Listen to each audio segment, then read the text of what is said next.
პარლამენტის საგამოძიებო კომისია ნაციონალური მოძრაობის მიერ მედიისა და გამოხატვის თავისუფლების დარღვევის ფაქტებს სწავლობს.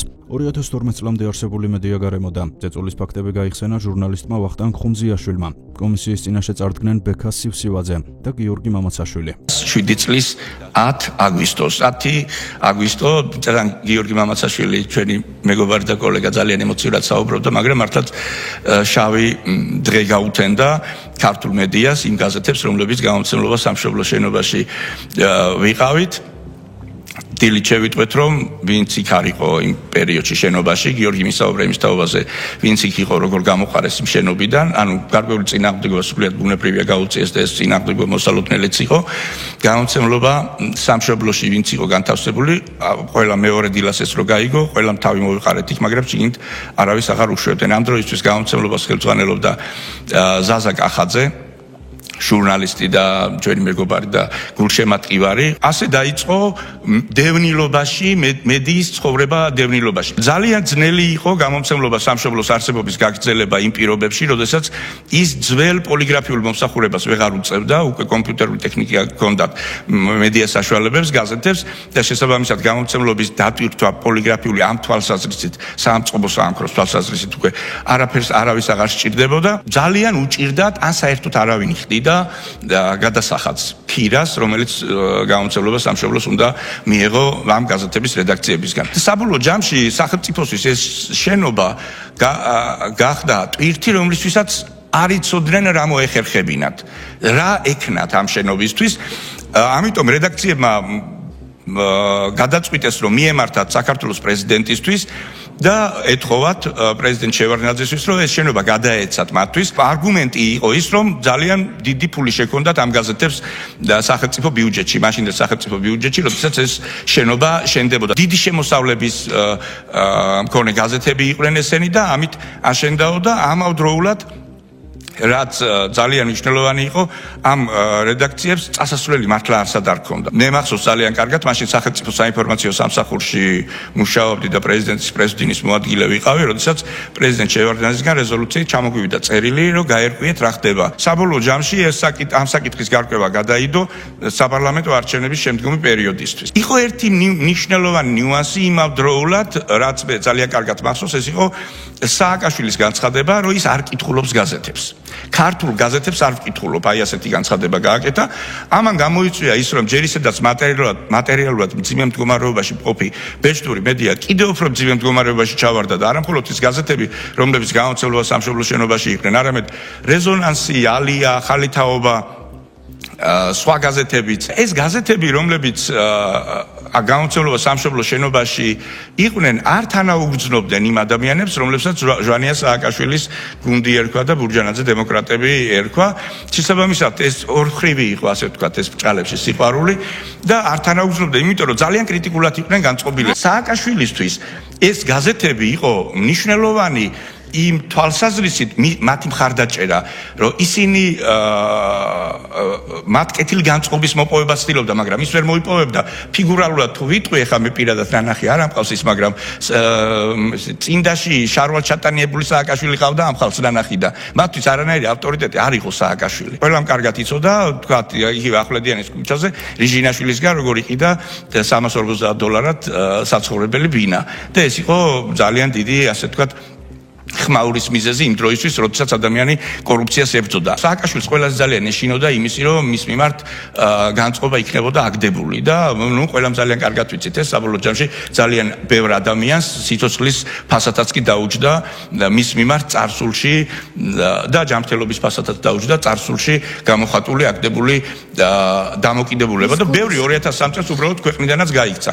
მაგალითად, გაზეთ შანსის ერთ-ერთი ნომრის რედაქტორი იყო ბონდო კურდაძემ დაუთმო, ანუ ერთი ნომრის რედაქტორი იყო სააკაშვილი და სურათებიც არსებობს ამისი, გაზეთ შანსის რედაქტორი ემიგრაციაში წავიდა სააკაშვილის მმართველობის დროს. გამომცემლობა სამშობლოდან ხალხის გამოყრით რამდენიმე ასეულმა ადამიანმა დაკარგა სამსახური. გაზეთები აღარ არსებობდა საქართველოში, თუ არ ჩავთვლით იმ გაზეთებს, რომლებიც გამომცემლობა სამშობლოს შენობაში აღარ იყვნენ. ერთი წელი საერთოდ არაფერი არ იყო გამომცემლობის შენობაში, საერთოდ არაფერი.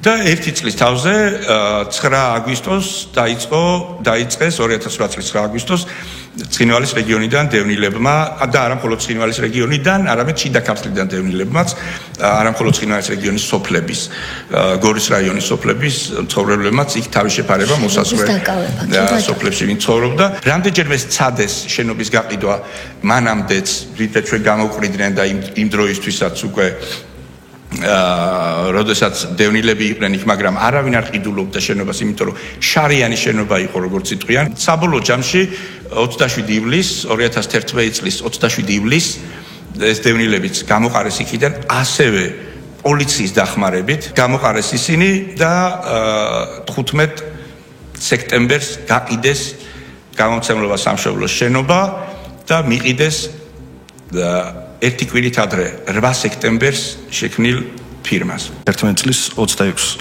მაისს, უпроსორეთ 25 მაისის ღამეს, ჩემს მეგობართან და კოლეგასთან, გიორგი მამაცაშვილთან ერთად ვიმყოფებოდი რუსთაველის გამზირზე, სადაც მოგეხსენებათ მიმდინარეობდა სახალხო კრების მიერ ორგანიზებული აქცია. მთელი დღის განმავლობაში და სხვა დღეებში ვრცელდებოდა ინფორმაცია, რომ ეს დღე იქნებოდა დაძაბული და შესაძლოა მომხდარიყო დარბევა. გახდა თუ არა 12 საათი, პროცესები განვითარდა ისე, რაც საშინელებათა ფილში შესაძლოა მხოლოდ ნახოს ადამიანმა. პარლამენტის ორივე მხრიდან ჩამომავალმა სპეცრაზმა გახსნა პირდაპირ მნიშვნელობით ცეცხლი, ეს იყო წყლის ჭავლი ყუმბარები, რომელიც ეცემოდა სცენას. მე და გიორგი შევთანხმდით, რომ გავრიდებოდით მოვლენებს, გადავწყვიტეთ, წავსულიყავით თავისუფლების მოედნისკენ, გადავაწყდით, რომ ქვემოთ ამ მხრიდან ამოდიოდა დიდი ტალღა სპეცრაზმელებისა. მე და გიორგი იმდენად მშვიდობიანად ნელისვლით მივდიოდით, ვერც წარმოგვედგინა, რომ რაიმე ექსესი ჩვენს მიმართ შესაძლოა განხორციელებული იყო. დაახლოებით მეტრნახევარი 2 მეტრის მანძილი იყო ჩვენსა და სპეცრაზმს შორის და გამაფრთხილებლად გიორგი მაინც შეცახა, რომ ბიჭებო, ჟურნალისტები ვართ და პრესკარტა აწია. რეზინის ტყვიებს ისროდნენ. პირველი ერთ-ერთი ტყვია გიორგის მოხდა ქვემო კიდურებში, რა დროსაც სიმწრისგან დაბლა დაიხარა. ამ დროს მე მას ვწდები ხელით, ვატრიალებ და სწორედ ამ დროს გაისმის მთელი ზალპი. არ ვიცი, სხვა რა დავარქვა. და რა დროსაც ძალიან ბევრი ტყვია მეც და გიორგისაც დაახლოებით 40-ზე მეტი ტყვია ჰქონდა რეზინის მოხვედრილი. ვცდილობდით მათთვის აგვეხსნა, რომ ვართ ჟურნალისტები და თუ შესაძლოა ჩვენთვის გამონახეთ უსაფრთხო ადგილი, რომ გავჩერდეთ. სწორედ ამ დროს წამოგვეწინენ ისინი, ვინც ტყვიებით უკვე გადაგვსხრილეს და მე პირადად თავში ჩამარტყეს ხელკეტი, რა დროსაც გავითიშე. ვიყავი გონება დაკარგული, როდესაც თვალი გავახილე, წყლის გუბეში მქონდა თავი ჩარგული და ხელები მქონდა პლასმასის ხელბორკილით შეკრული.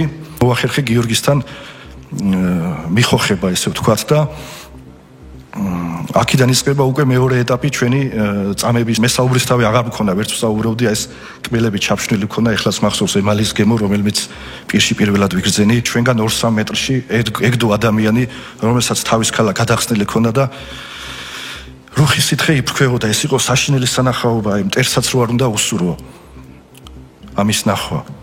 გიორგიმ სთხოვა ერთ-ერთ სპეცრაზმელს, იქნებ მიაქციოთ ყურადღება, რასაც საპასუხოდ ისევ ხელკეტებით ცემა მოყვა ჩვენი. ერთი ჯგუფი მოვიდა და ასავალ-დასავალი ჟურნალისტები აქვინ არიანო და გახარებულებმა ჩვენს პირველად ცხოვრებაში ესე ძალიან გამიხარდა, რომ ჟურნალისტი ვიყავით, შევძახეთ, კი, ჩვენ ვართ ჟურნალისტები და ვიფიქრეთ, გვათავისუფლებდნენ, ამის ნაცვლად მოვიდნენ და უარესი ჩაიდინეს. რამოდენიმე სპეცრაზმელმა ხელკლავი გაგვიკეთა და გვითხრეს, რომ თავისუფლების მოედნის ბოლოს ავტობუსები იყვნენ და ჩვენ უნდა გადავეყვანეთ დიღმის სამმართველოში. მადლობა უფალს, რომ კოლონის ბოლოში იყო ფოტოგრაფი ირაკლი გედენიძე, რომელიც გიორგის ძალიან კარგად იცნობდა და მის დანახვაზე გიორგი მოსთხოვა, ირაკლი თუ შეგიძლია დაუდასტურო, რომ ჩვენ ნამდვილად ჟურნალისტები ვართ და გავათავისუფლონ. რა დროსაც ირაკლიმ უთხრა, რომ კი, ნამდვილად ჟურნალისტები არიან და ამის შემდგომ ხელებიც არ შეუხსნიათ, თითო ჭიტლაღიც გვითავაზეს და გამოგვიშვეს. შემდგომ უკვე სტატიაში დავწერე, რომ დღეს საქართველოში არის 37 წელი და მეც 37 ტყვია მესრულეს,